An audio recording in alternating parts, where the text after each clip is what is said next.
Dollari borlar, diqqat, ogoh bo'ling. 5 fevraldan kurslar yangilandi. Assalomu alaykum aziz tomoshabin. Ushbu xabar boshqalarga ham yetib borishligi uchun video ostiga bir dona like bosib, bizga obuna bo'lib qo'ying.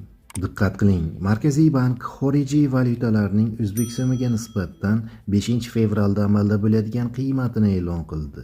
Bunga ko'ra, dollarning rasmiy kursi 7,39 so'mga ko'tarilib, 12.265,77 so'm bo'ldi.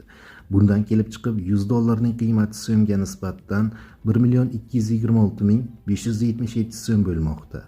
Yevro 36,93 so'mga ko'tarilib, 14,492,1 so'm bo'ldi deyiladi. Bundan kelib chiqib, 100 yevroning qiymati 1,449,201 so'm bo'lmoqda. Rossiya rubli 1,42 so'mga pastlab 159,7 so'mni tashkil etmoqda. Bundan kelib chiqib, 1000 rublning qiymati so'mga nisbatan 159,070 so'mni tashkil etmoqda deyiladi markaz xabarida.